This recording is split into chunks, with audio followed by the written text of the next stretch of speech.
Jonah, you've escaped the work program last year due to COVID, but you've copped it this year. How's it been? It's been tough to say the least. The early 4:30 wake ups to get into the gym and then getting back in the arvo, trying to get a sleep in on the way home in the car with Bronson driving and then going to training and getting flogged. It's been tough, yeah. What have you been doing here at Werribee Racecourse?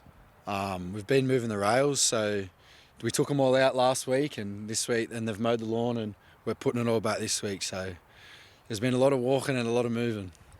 And as far as hard work, have you done too much of this sort of manual stuff before?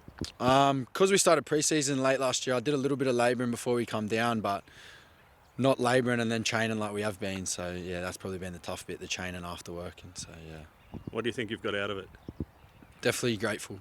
Definitely being grateful just to be able to go to training and only have to go to training and not have to work 7 till 3 every day and then train. That's definitely, yeah.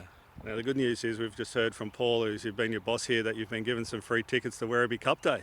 Oh, how good's that? 5th of December, Werribee Racecourse, getting a marquee down here. Know a few of the boys love the punt. We'll get QV Johns down here. We'll love it, so it should be good.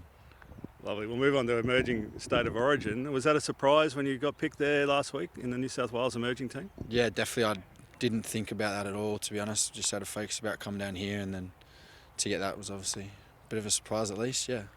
So what does that mean? What do you got to do now? So we got a camp on the 11th of December up in Sydney at the New South Wales Centre of Excellence, and then we stay the night, and then I'll come back on the Sunday. So Danny Badeiros, Andrew Johns, Freddie Fittler, so some big names there. So it'll be a good learning experience, and some people that have already played NRL, so good to learn off them as well.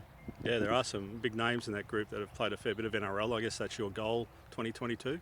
Yeah, 100%. Try and get at least a debut this year. That would be good. Obviously, get some Q Cup in to start with, and then hopefully can get a game soon.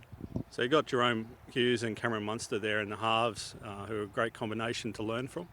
Yeah, 100%. Munster's come back and he's been doing some sessions with us, and he's in some great shape, Mun, and he's got a lot of energy about him. So really, really excited to learn off Mun and Hughesy this year, and can't wait for Hughesy to come back as well. Obviously, Mun, the Australian 5'8", and Hughesy's the Kiwi half, so it's a great place to learn.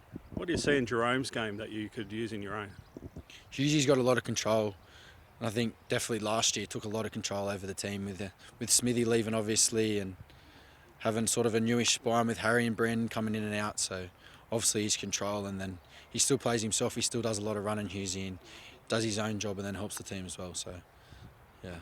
And I suppose the big thing for you is at least you're back with all the boys, whereas you've missed out a little bit over the last 2 years.